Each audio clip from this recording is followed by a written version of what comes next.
Hey there, thanks for tuning into Deathbricks. I'm Chris, and today we're tackling a pretty interesting issue that I think a lot of people, even outside the LEGO superhero space, have drawn attention to, and that is the problem with LEGO Marvel superheroes. Now, you see, I was gonna do a video about the problem with LEGO superheroes in general, but we all know what's going on with Batman, and honestly, that deserves a video of its own.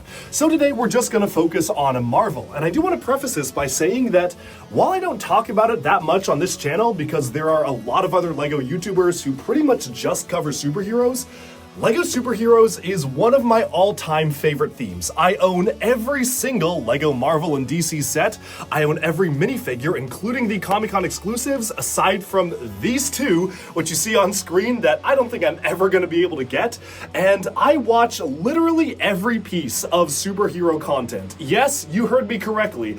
I follow everything pretty religiously. So suffice to say that this video comes from a place of a lot of love for the theme, and honestly, a lot of feelings of wasted potential. I feel like LEGO superheroes could be so much more, and maybe just a few years ago it was. So let's dive into this analysis right now on the problem with LEGO Marvel. Okay, let's jump into the discussion. Again, as I mentioned in the beginning of the video, this is something I've been wanting to make for a long time. And honestly, it's a problem that has only gotten worse year after year. In the back of my head, I've always been thinking LEGO superheroes could be so much better, but it's not. And here's the thing.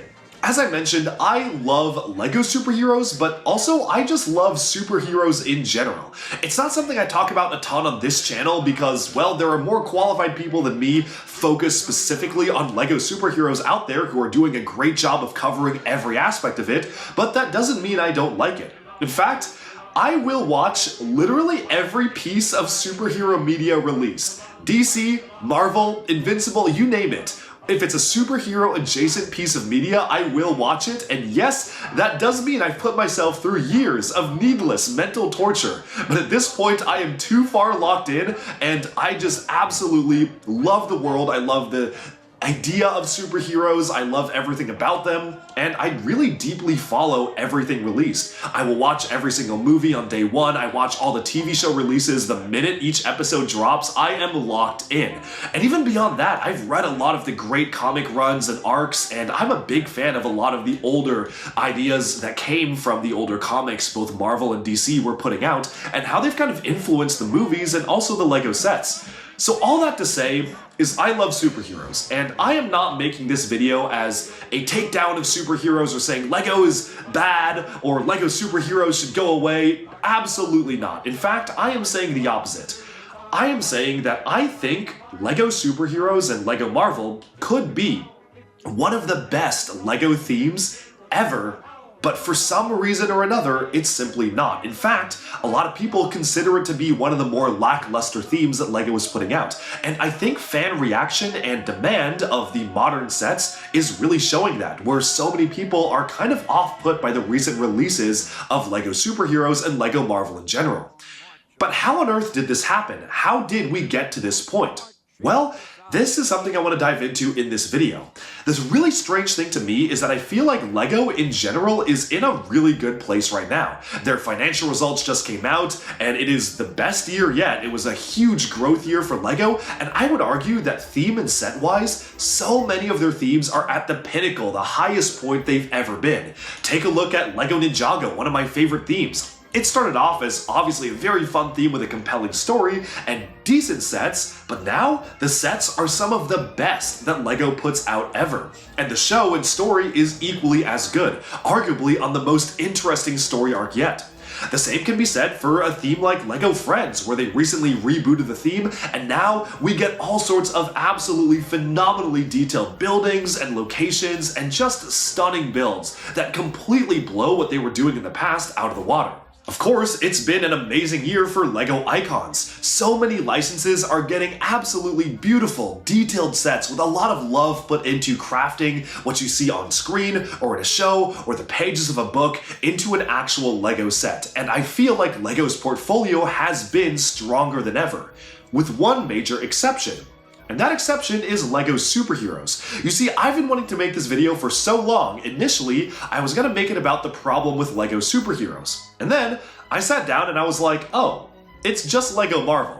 We might get a DC set here and there, you know, one or two, maybe if we're lucky, and it's definitely going to be focused on only Batman, and that is a whole other can of worms, and I decided to make that a completely separate video about how we ended up in that point with DC, where DC is basically only able to make Batman-themed sets, and especially Batman movie-themed sets based off of older movies to bring in nostalgia from older fans to pay for it, because that is the most reliable thing that sells. And I am deathly afraid that LEGO Marvel will get to that point. We're already seeing the vast majority of LEGO Marvel sets we're getting are based off of the bestsellers. Count how many Hall of Armors we've gotten, or how many Avengers Endgame Final Battle sets we've gotten, and it seems to be LEGO's main focus right now is just desperation in terms of making sets they know will at least sell because, well, everyone loved Avengers Endgame, everyone loved Captain America Civil War, so let's go back and do stuff off of those movies instead of making stuff new and fresh and exciting, or maybe here's a wild idea, not based off the MCU like they used to do. But again, emphasis on they used to do. LEGO Marvel didn't used to be in this rut. Just a few years ago, in what I consider to be the golden age of LEGO Marvel and maybe LEGO superheroes in general, we were getting some of the best sets ever based off of a variety of different topics. Animation, TV shows, movies, of course of the MCU, but also comics, and just LEGO coming up with their own ideas for sets. And I feel like those were some of the strongest sets they were making for LEGO Marvel. And to do that, I want to break up this video in a couple of different points. There's a lot to cover here, so bear with me. I've put timestamps in the description of all the things I want to cover because there's a lot to get into. First, we're going to take a look back in history. Was LEGO Marvel ever great? Is there a way to make it great again, or make it even better than it was ever before? Then take a hard look at the current state of LEGO Marvel. Why are the latest LEGO Marvel releases somewhat falling flat on consumers, on the fans, on kids? Why do they not seem to be capturing the same magic that so many other LEGO sets seem to capture? Then, we're going to take a deep dive into the minifigures. What's the problem with LEGO Marvel minifigures? Why does it feel like they are so budget constrained to make different minifigures in sets? And why, thanks to this approach, are they basically pleasing nobody with what they're trying to do?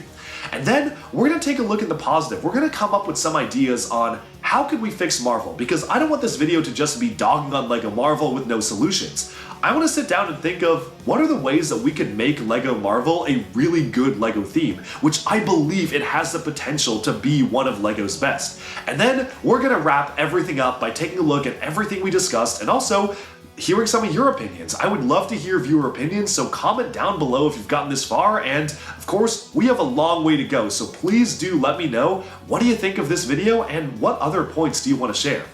But first, let's dive into a little bit of history. LEGO Marvel had a golden era somewhere between the, I would say, 2014 to 2016 range. And there's one set in particular that I really want to call out as exemplary of one of the best LEGO Marvel sets ever.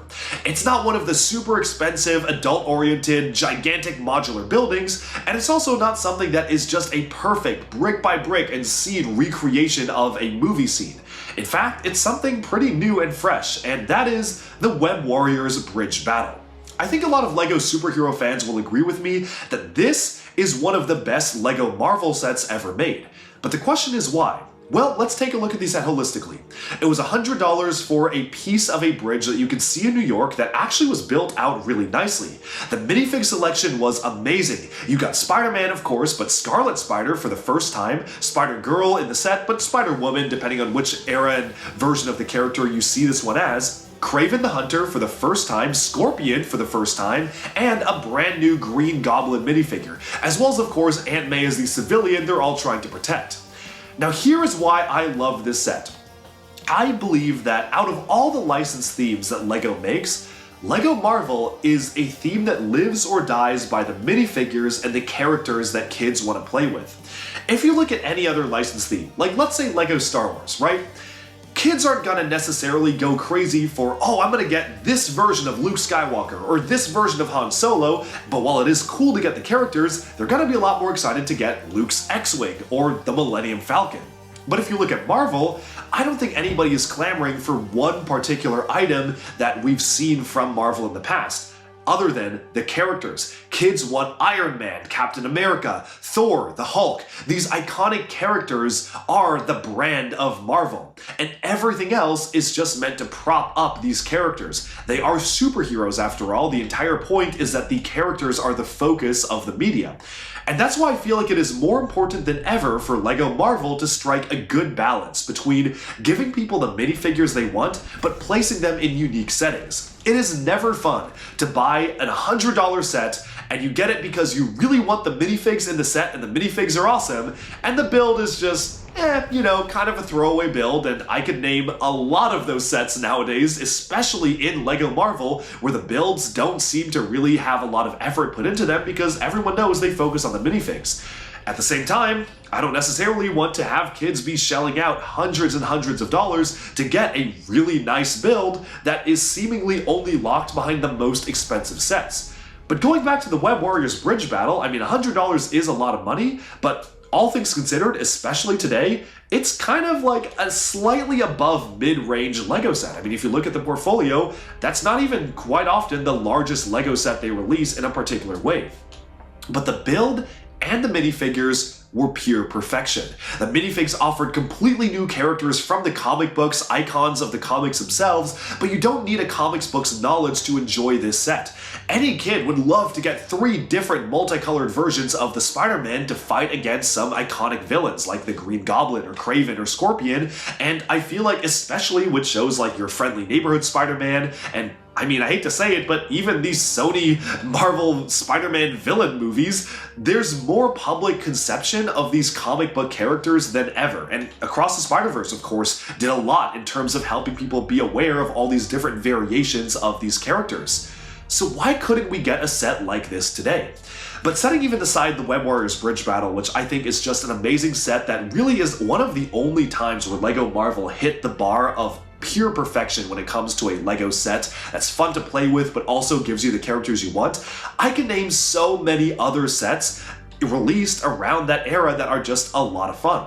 Even looking at the MCU focus sets, the first wave of Guardians of the Galaxy was really solid. Even the Ant-Man set was so much fun. You have some brick-built LEGO bricks, a large-scaled ant, some amazing minifigures where they put a lot of love into dual molding the helmets and making sure that they had the exact details you would want to expect for the movie characters, even though they were based off concept art and ended up being very inaccurate. But again, we're getting back to this era where LEGO was putting as much effort into the minifigures and the builds equally. But nowadays, it kind of feels like due to budget reasons, both the builds and the minifigures are arguably a little worse than they were before. There are so many sets in this older golden era that I can name. The Hobgoblin team-up with Ghost Rider's bike. What a unique concept for a set and something that's just so much fun. Even going to the Captain America Civil War set that we got for the movie, look at that Giant Man minifigure. A giant scaled-up minifigure is such a fun concept. And then, look at the 2 latest versions of Giant Man we've gotten from LEGO Marvel. They're just buildable action figures. What happened? Where did the joy go? Where did the love for LEGO go? Where did the fun go? It feels like the fun has been kind of taken away. And that brings us to my thoughts on the current state of LEGO Marvel. I think it's no surprise that LEGO Marvel is not really performing to the level in which I think it can perform, and probably to the level in which LEGO wants it to perform as well. And because of that, they are kind of stuck in this negative cycle of, okay, if we try something new, is it worth the risk? We might as well just stick to what we know sells well. Avengers Endgame sells well. Keep making that. Iron Man sells well. Keep making him. Spider-Man, of course, sells well. Keep making him to some degree, although we haven't really seen a lot of Spider-Man comics-based sets recently, and it goes on. You get the gist of it.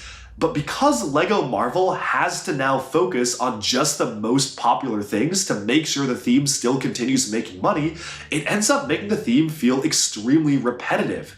The Infinity Saga sets when they first launched were so fresh and exciting because LEGO had never really gone back into the older MCU movies and made sets based off the older movies, updating sets to make them more accurate or covering movies they never even covered to begin with. That was fresh and new and really cool.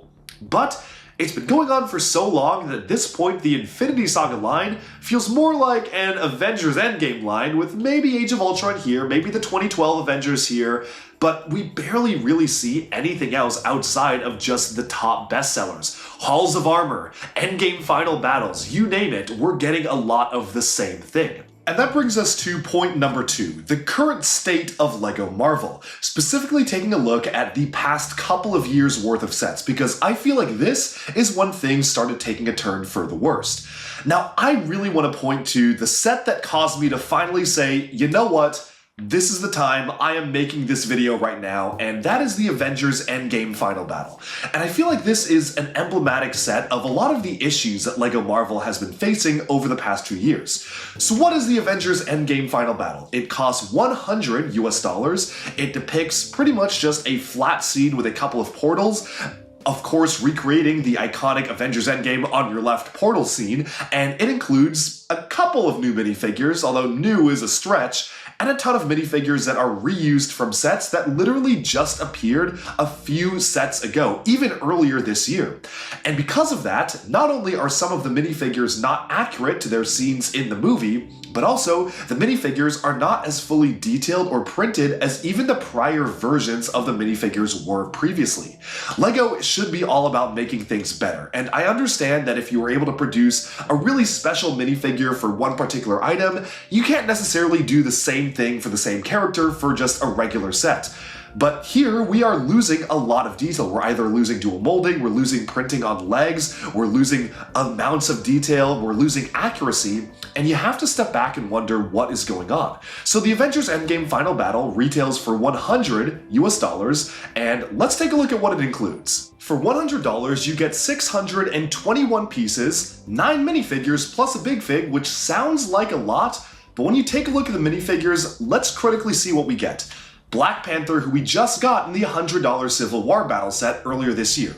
Scarlet Witch, who we also just got in that same set. Ant-Man, who is new, very nice. No leg printing, just a torso print and a helmet print, but it is still nice to get a regular Ant-Man, especially because it's literally been since 2018's Ant-Man and the Wasp that we've gotten a standard Ant-Man who's not in like a quantum realm suit or something like that, and not a giant buildable figure, and I have a lot more to say about that issue, but it is good to get that. We have the Iron Man with the armor that he used in Avengers Endgame that is technically new, but is so close to the one that we just got from the previous sets that it may as well be a reuse. I don't really know why they justified making new prints for this, especially because it is so close to the old one and the old one was fine.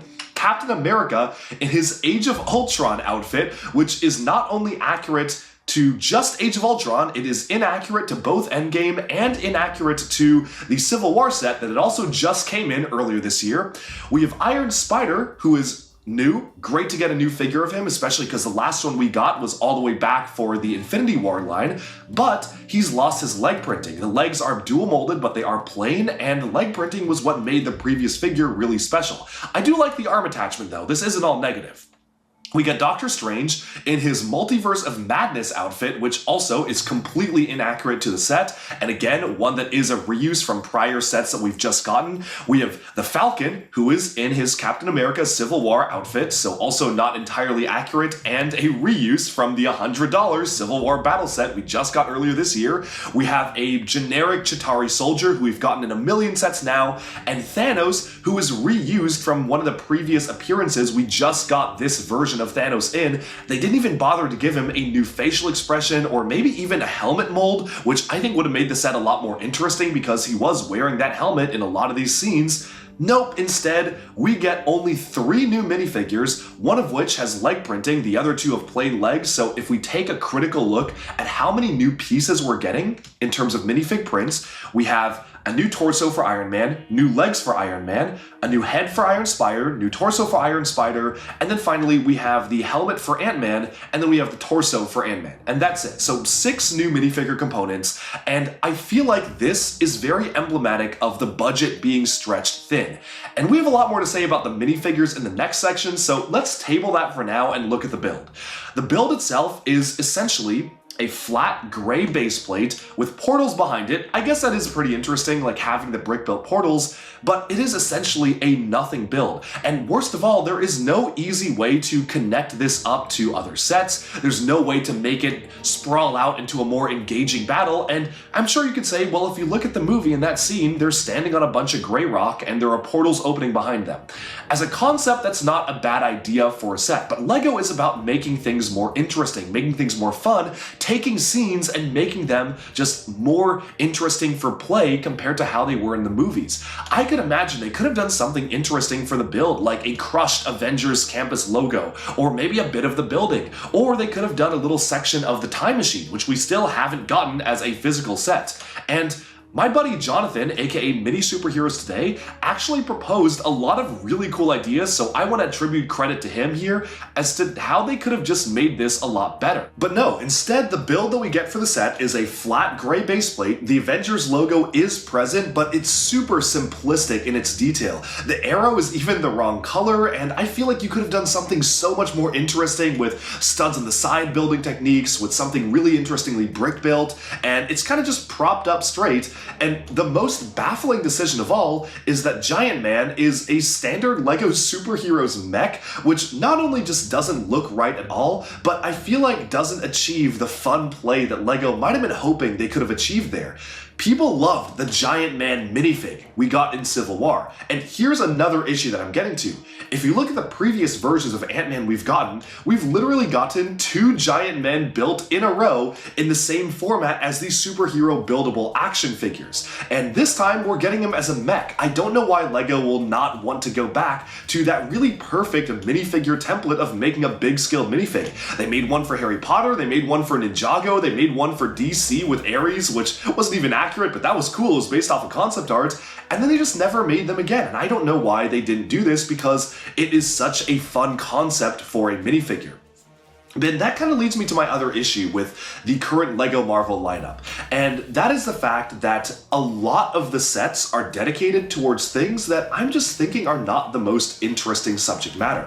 Nowadays, when you look at the portfolio, you have helmets. Now they're introducing a new type of display piece, busts, and these are sorely geared towards adults. So the adult focus is the sole audience. They're really not something made for kids. They usually don't even include minifigs, although there is a rumor that the new busts are going to include minifigures, so I guess it is a step in the right direction, but even then, they're not the most dynamic things for play. They are absolutely for adults to display. And I like them for what they are. I definitely do think there is space on the shelves for adults to be able to display their LEGO Marvel fandom. But it is dominating a big chunk of the play space for LEGO Marvel. But then let's look at these standard sets in the portfolio, right? Taking a look at these standard LEGO Marvel sets, most of the sets we've gotten in the past few years have been these large-scale diorama builds for different movies. We have the Age of Ultron battle, we had the Civil War battle, now we have the Endgame battle, and I'd be surprised if they weren't working on a classic 2012 Avengers battle with them standing in a circle. Although, knowing the current state of LEGO, it's going to be $100, not include Hawkeye, and be just a flat gray base plate with maybe a bit of rubble. We're lucky if we get a destroyed taxi and a single Chitauri, and then the Avengers standing in a circle, because honestly, that's the current state of LEGO. And I think that if you look at the rest of the portfolio, they make some very baffling decisions as to how to spend their money and how to allocate sets. We are getting so many constructible action figures or construction figures for Marvel. And here's the thing. I am the biggest defender of these figures. You know me, if you're watching Duck Bricks, you know I'm a Bionicle fan.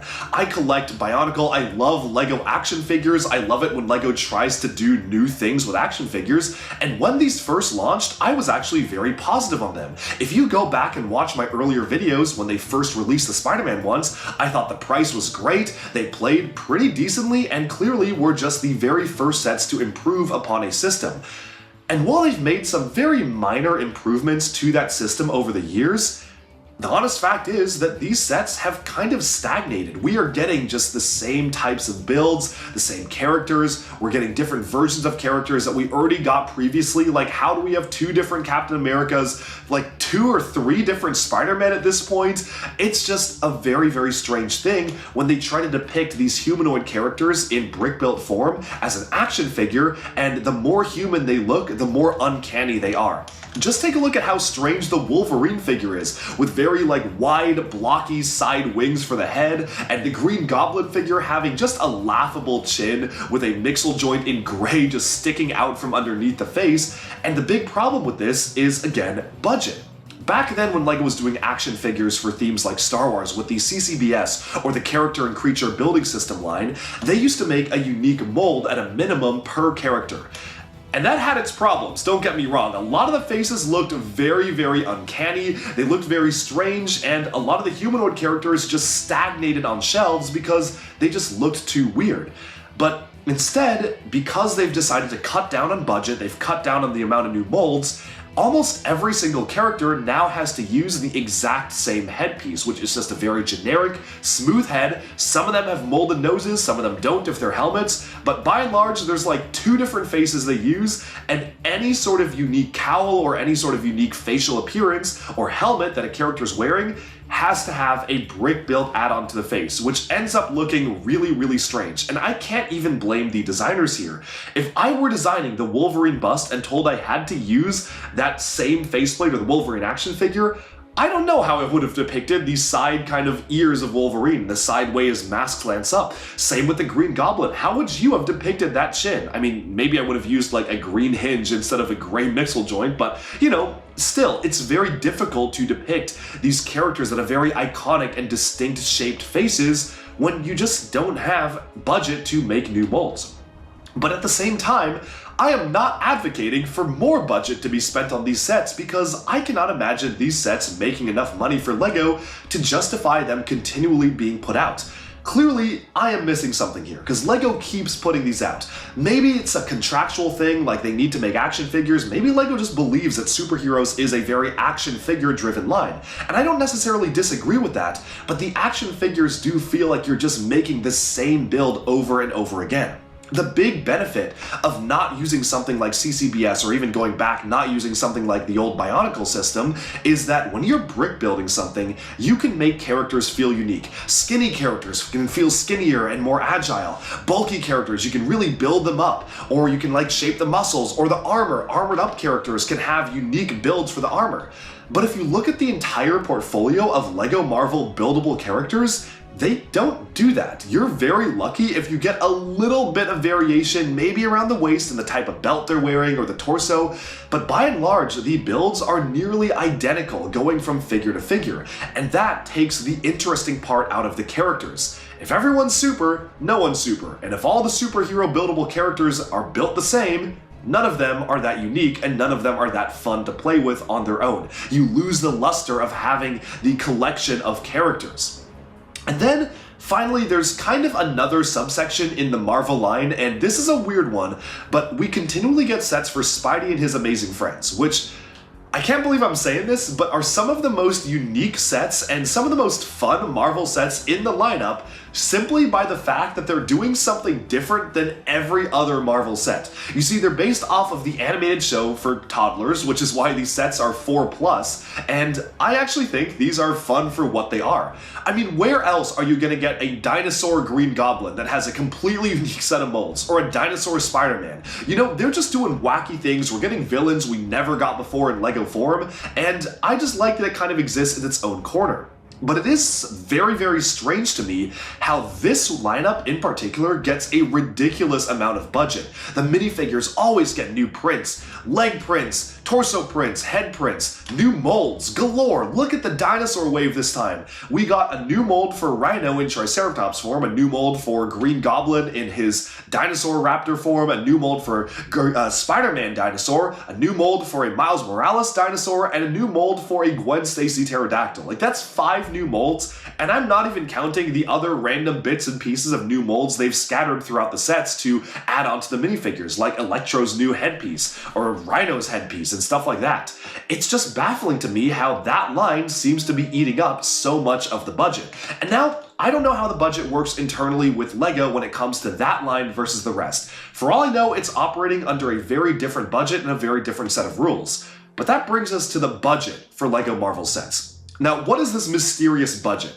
Now, in my time interviewing and speaking with a lot of LEGO designers, I have come to understand a few key things. And if you're a LEGO designer and watching this, please do keep me honest here. This is my understanding of how the budget works. This is not necessarily information that LEGO broadcasts out. It's not a secret, it's okay to talk about it, but it's also not something that's very well documented. So I'm gonna do my best to sit down and explain to you how the budget for LEGO works, how the budget for LEGO superheroes works, and why this is causing some problems in Marvel.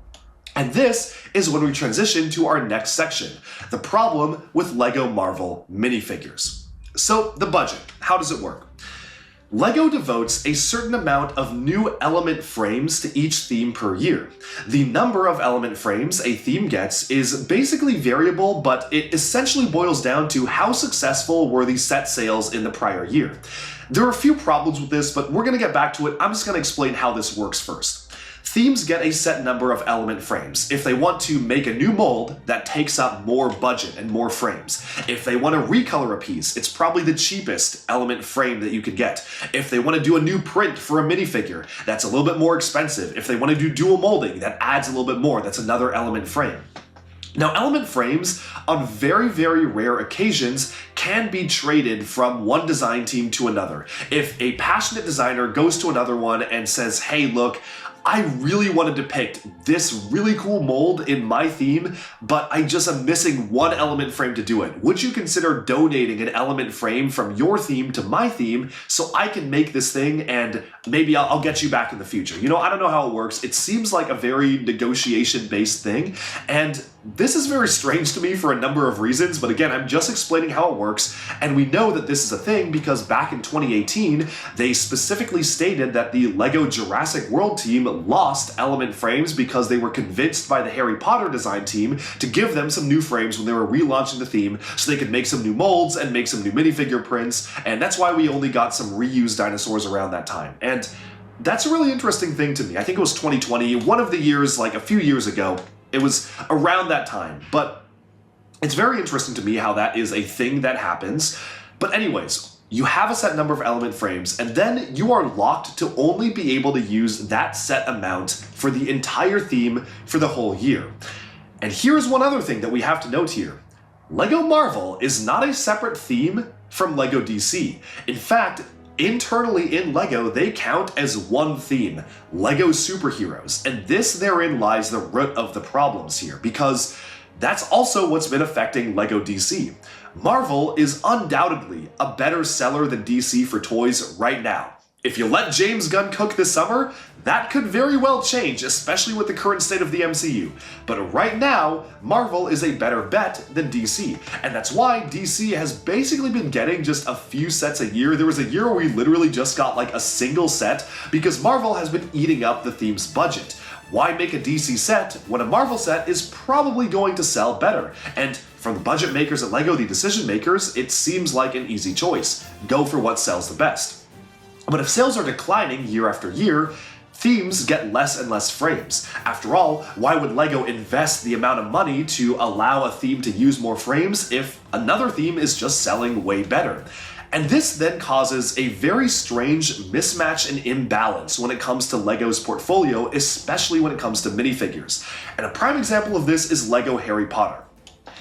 LEGO Harry Potter is a very weird theme to me, and because of that, it is a theme that exists in kind of its own space that gets a ridiculous amount of funding, that has covered every possible variation of minifigure you'd want to cover in the movies, they have resorted to pulling from random background characters. They are going into the glupshinos of the Harry Potter universe and being like, we're gonna make this person who appeared in the background of a scene for 10 seconds because we've made literally everybody else of consequence. Oh, and also, we're gonna randomly print the arms of Professor McGonagall, Dumbledore, and Snape, even if it means printing 3 little buttons on Snape's suit, because, you know, we just have the budget for it, and why not? Why not? If we have the budget, why not?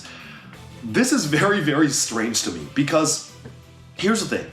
Harry Potter is undoubtedly a cultural zeitgeist. It is a big IP, and LEGO keeps on reporting it as some of the top 5 best-selling themes every year. So clearly LEGO Harry Potter is selling well. Selling well enough that the designers almost have too many element frames that they know what to do with. We are getting some phenomenally detailed minifigures from the Harry Potter theme on a pretty constant basis, and even if it's just a random side character, you bet they're gonna depict it with a new torso, sometimes even a new recolored headpiece accessory, a new facial print, and they've covered so many different random variations of outfits of characters. The amount of Harry Potter, Hermione, and Ron minifigures we've gotten with just slight variations in between them is crazy to me, and the theme just keeps on going. Not only that, but the sets are amazing as well. This is not me saying that they should stop doing that. Harry Potter as a LEGO theme is maybe better than it ever has been before. The minifigures are phenomenal. We are getting every single possible variation we would want to get. The latest advent calendar had 5 unique exclusive minifigures, maybe 6, I'm gonna have to check that, but off the top of my head, we were getting a brand new ghost we've never gotten in a minifigure form, new versions of characters we've never seen before, with new prints, and that was the advent calendar. The sets themselves get even more. Versus if you look at Marvel. Marvel seems to be really, really struggling, especially when it comes to minifigure budget. This started happening years ago, but I think it's very emblematic by calling out a few specific examples when you take a look at some LEGO Marvel sets. The latest Age of Ultron diorama, for instance, had budget to make a new Age of Ultron Captain America. But now, LEGO's like, well, we just made a new Captain America, why would we make another one? Let's just keep using him in all the sets that need Captain America. But the thing is, I would argue that, again, minifigures are the main point of LEGO Marvel, or at least they're the most exciting thing about them. The characters are the most exciting thing about the theme. People actually want to collect the different Captain America suits. I don't necessarily know if people care that much about oh, Harry Potter wore a blue sweatshirt in this scene, but he wore a gray sweatshirt in this scene, and his hood was up for a few seconds in this scene, so we've got to do a variation on that. And it's very baffling to me how a theme like that can get so minute, granular, different outfits that characters are wearing to fit a very specific scene, which is good, don't get me wrong, that's awesome, and for Harry Potter fans, I myself am one, that's great.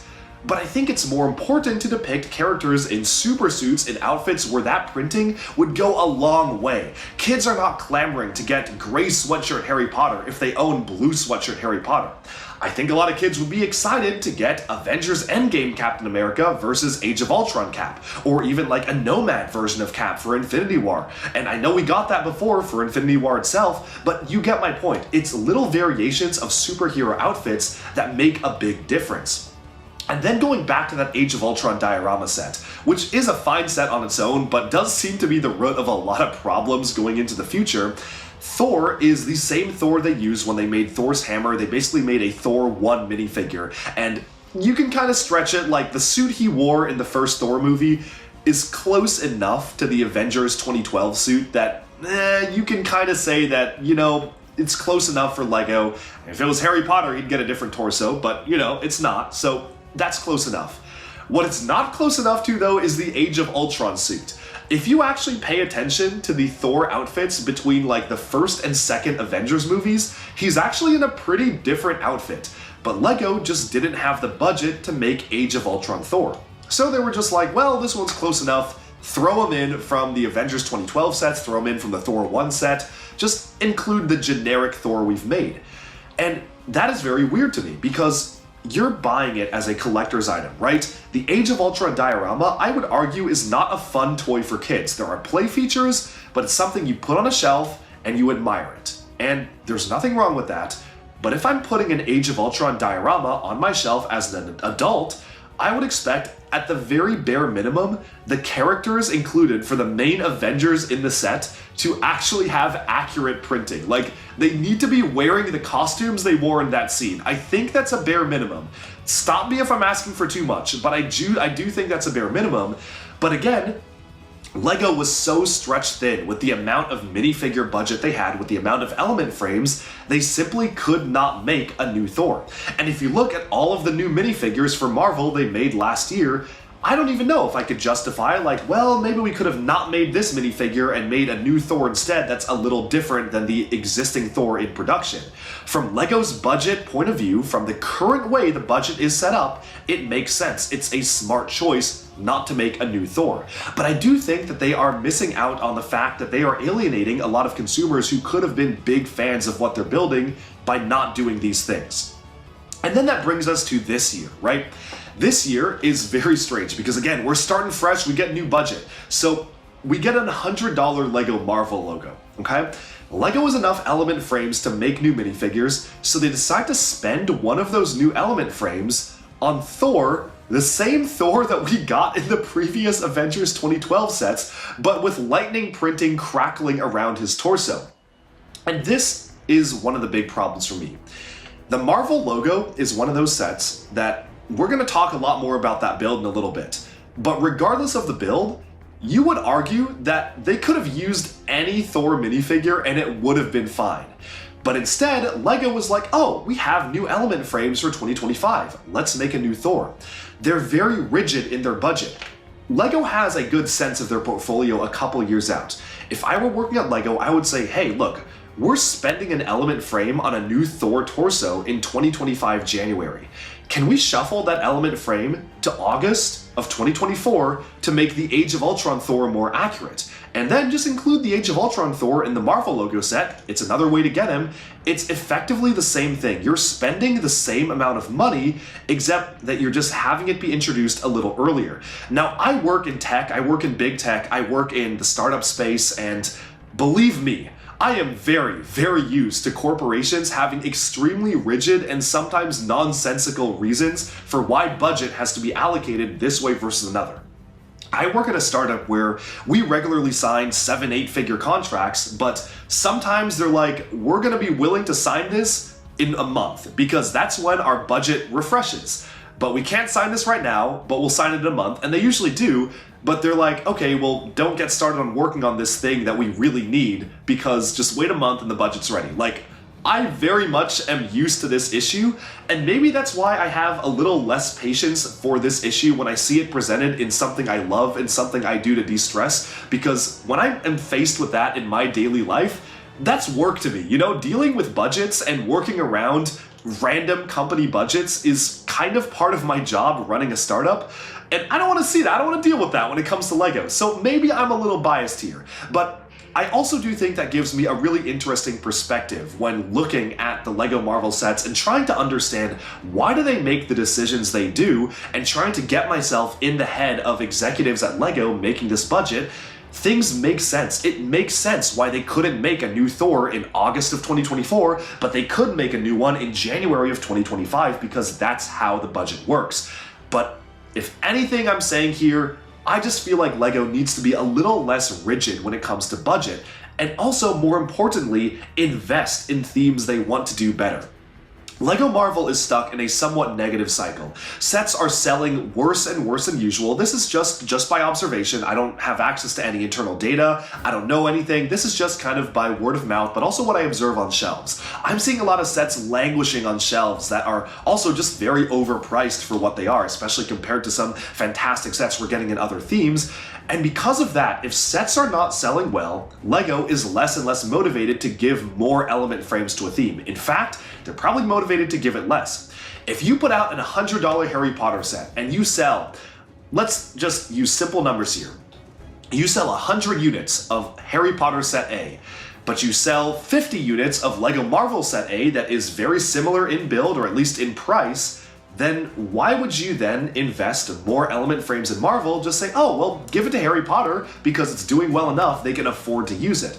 But I actually think that line of thinking is a little bit backwards, and instead I would say, oh, let's look at the themes that aren't performing well and maybe give them a bit more budget and see, can we actually salvage this theme? Can we make this theme a little bit better, incentivize people to buy it? Maybe the reason why this theme is performing poorly is because it clearly doesn't have enough budget, and that is obvious to consumers who are buying the sets. It's infamous at this point that most Marvel minifigs don't have leg printing. In a theme where minifigures are king, minifigures should be the most important thing. They're the characters, they're the heart of the story.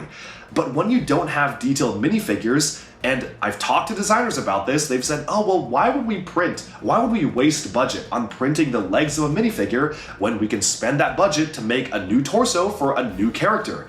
And I understand that. You know, it's better to have a new character than leg printing on Black Panther. But why can we not have both? Why does the budget have to be that constrained? It is so strange to me because no other LEGO theme feels like it is as budget constrained as Marvel, and Marvel is giant. It's a pop culture zeitgeist. Some would say in even some recent years, it was bigger than Star Wars. So why doesn't Marvel get the same amount of budget? I don't quite understand that, other than the sets are not doing well.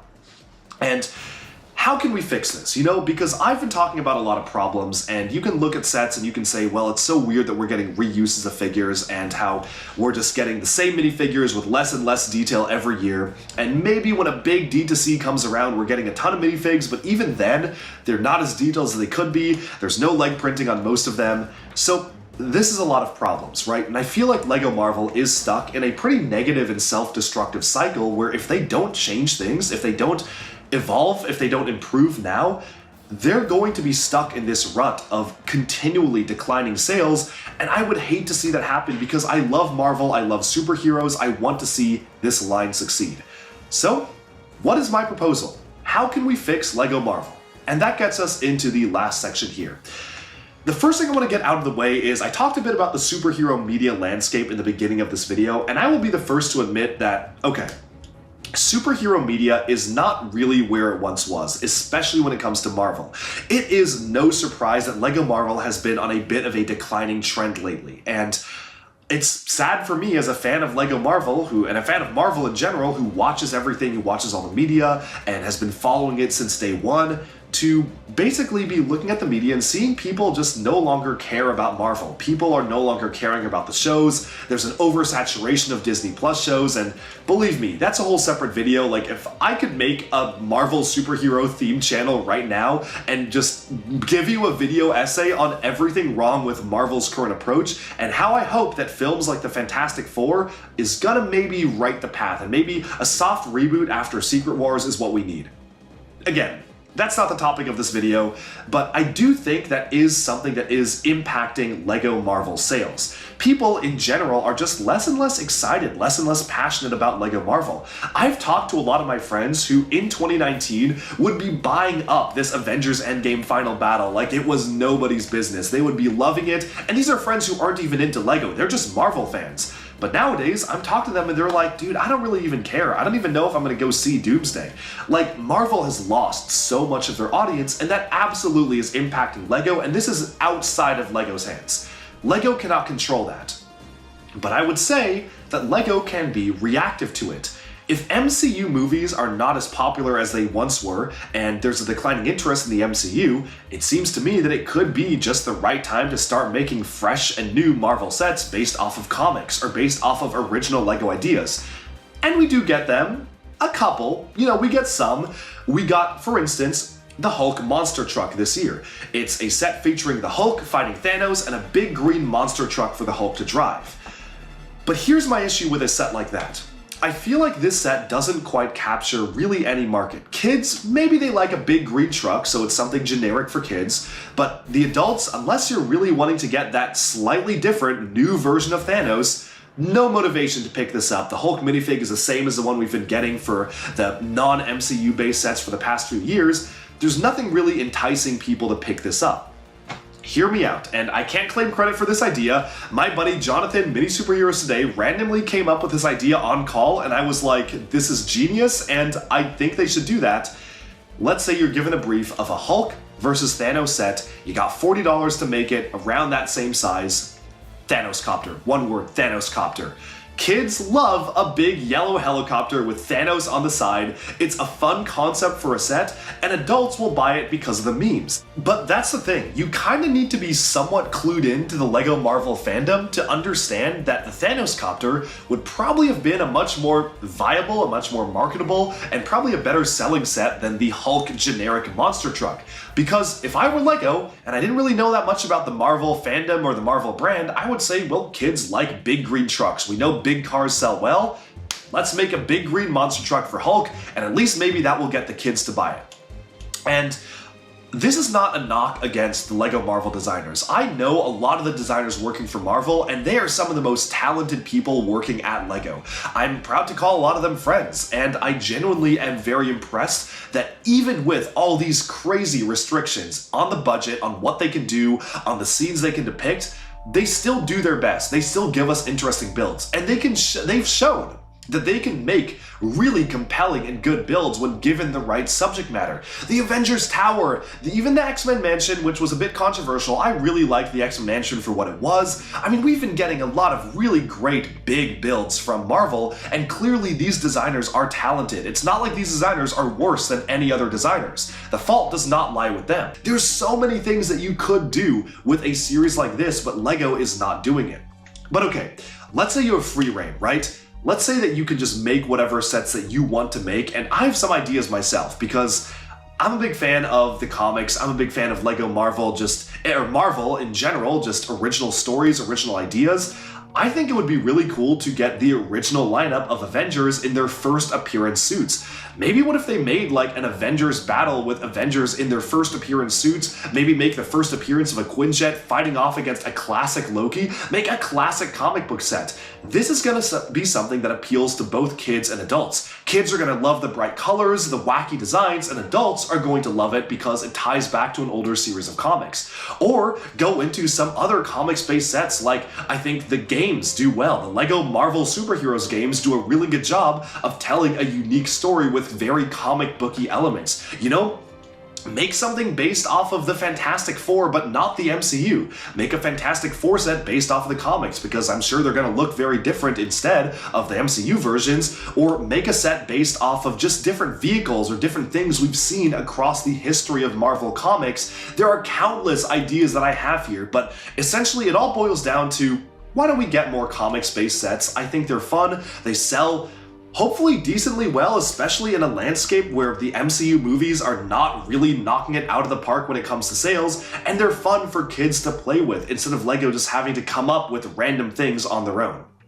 So all that is to say that I think that LEGO Marvel can be turned around. I really believe that give LEGO Marvel a few more element frames, cut down on the number of buildable action figures that we get, maybe even cut down on some of the mechs, because we do get so many of the $10 mechs and I don't feel like they add too much to the portfolio.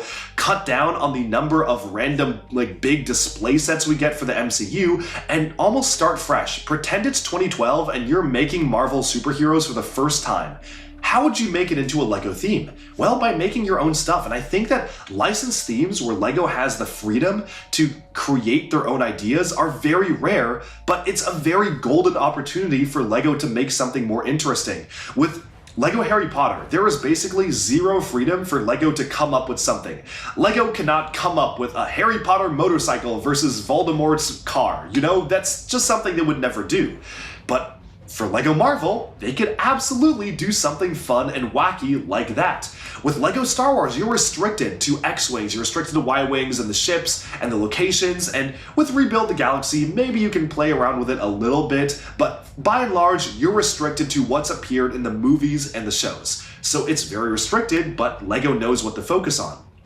But then if you look at a theme like LEGO Minecraft, Minecraft is a licensed theme. It's based off of an open-ended game, and because of that, I would say LEGO Minecraft is one of the most inventive and fun lines out there, because LEGO is just allowed to go crazy. They take things in from the Minecraft universe, and they use buildings and mobs, of course, that you can see reoccurring, but they also just do their own things. They make these big wacky animal houses, they make little mines of their own, they make these different structures that a player could make, and I think that's why that theme feels so fresh, it feels so unique as a LEGO theme, because every single set is playset first, IP second. They are making sure they are fun LEGO sets as a #1 priority, and then they're like, okay, well, let's see what we can depict from the IP.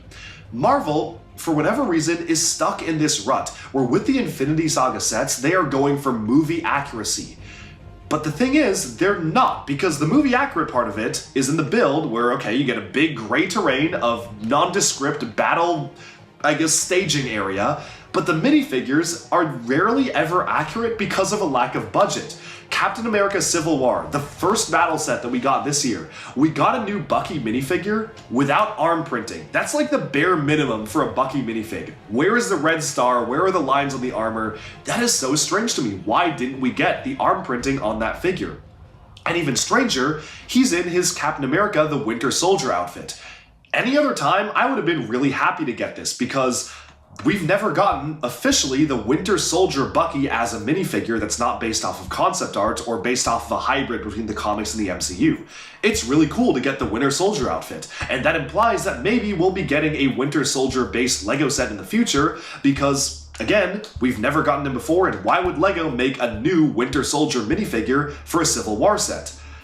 But also, that's kind of a problem, because it's the Civil War airport battle, right? So I would expect to see the outfit that he wears in Civil War, which is very different than the Winter Soldier outfit.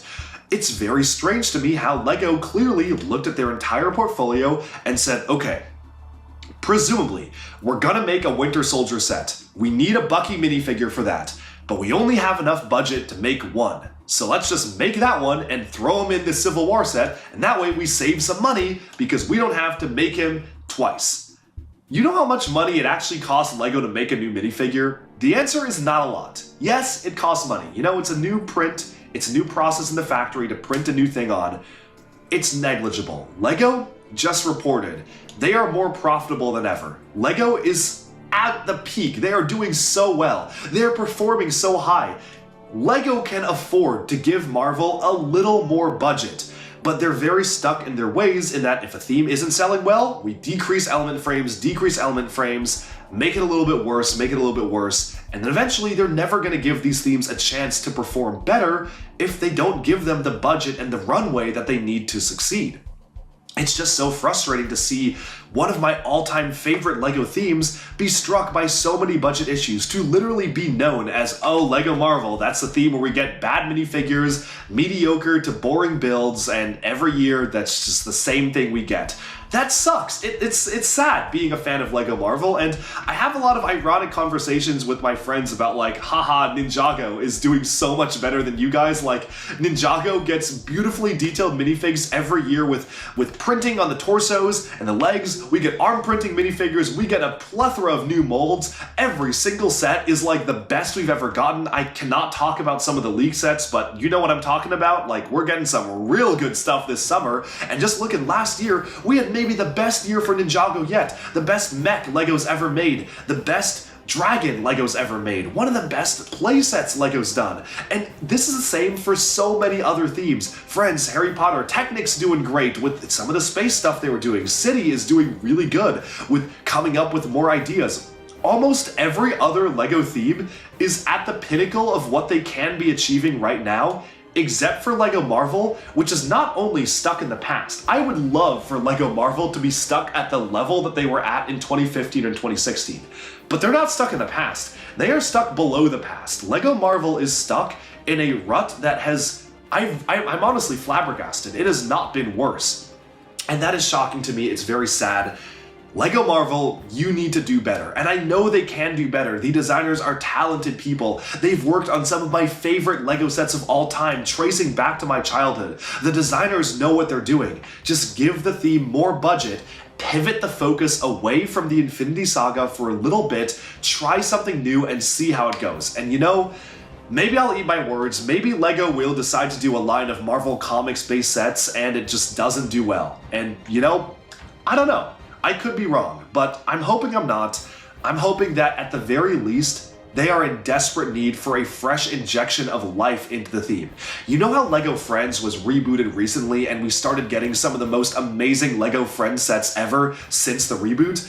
Marvel needs something like that. Lego Marvel needs a reboot. They need a fresh theme. They need a new set of eyes, maybe, a new set of creatives, a new set of decision makers, because if they continue doing what they're doing, trying to grasp at straws, trying to get at, okay, well maybe an adult will want to get an Iron Man bust or a Spider-Man bust, or maybe an adult will want to get a big recreation of a final battle where it's a gray base plate with a ton of minifigures that are kind of okay, but it doesn't matter, we got a lot of minifigures in there, and maybe here and there we can make one little comic set here or a little comic set there, or a set that's really just not necessarily going to be based off of something that is guaranteed to sell, then I feel like Lego Marvel is going to just be stuck doing the same thing over and over and over again.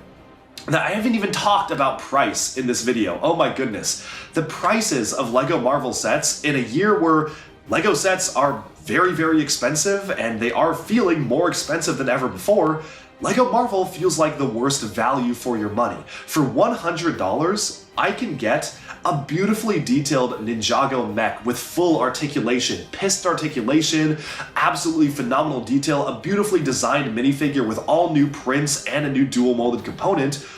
Or I can get a gray base plate with a few portals for less than half the pieces and minifigures, which we mostly got in another set that came out this year, and only 2 or 3 new figures with the bare minimum of printing you would need on those figures. It's just like, why would a kid want to do that? Why would a kid, even if they liked Marvel more than another Lego theme, why would they spend, if they're earning money, if they're earning an allowance, why would you spend your hard-earned allowance on this when you could instead have this? That's all for this video, and I really do hope Lego Marvel can change. I hope Lego Marvel can get better because, again, all of this is out of love, and if I got a chance to sit down with Lego, I would have a million ideas on how they could turn the theme around. We could generate a list of the perfect sets you could make, and I just wish that maybe Lego will reconsider what they're doing with Lego Marvel. I want the theme to succeed. I want to love the Lego Marvel theme, but right now it is one of my least favorite themes just because of what it's putting out. And again, this is no knock against the designers. They are doing their jobs, and I am liking a lot of the sets we're getting. I mean, I do like the sets we're getting. I think they're interesting, I think they're fun, but I just think they could be so much better. So, that's all for this video. I could go into a lot more. I could probably spend more hours. I could spend another hour, another 2 hours, another 3 hours talking about this. And I've had these conversations. Like just a few nights ago, I sat down with a friend of mine in the Lego space and we just talked about Lego Marvel and Lego, the state of Lego in general, for like 5 or 6 hours. And that was amazing. And like, I could keep talking, but I want to wrap this up here. I think I've said what I need to say. And of course, let me know in the comments, do you agree or disagree with my points? What do you think about the current state of Lego Marvel? What do you think it could do better at? Are there ideas that you have for sets that could kind of refresh and inject new life into the theme? And what I'm personally hoping is that Lego DC is going to take off. It's going to have a comeback. If Superman Legacy is good, if James Gunn cooks, I have no reason to believe he won't. High expectations for him, but he's made some of my favorite movies ever. I think he has a very unique sensibility and he really understands what people want when making a movie like that. I could see DC coming back up, maybe equal parity between Marvel and DC getting similar amounts of sets, and then maybe Lego will be forced to take a hard step back and re-look at the Lego Marvel theme. Or maybe Avengers Doomsday and Secret Wars are really popular, and Lego is able to capitalize off of that success and galvanize the Lego Marvel team into getting more budget and becoming bigger and better than ever before. Who knows? The future is really not set in stone, and I'm very curious what the media landscape is going to look like for the superhero industry moving forwards. But that's all for this video. Thank you so much for watching, and be sure to like and subscribe for even more Lego news, reviews, discussion, and analyses coming your way very soon, and bye for now.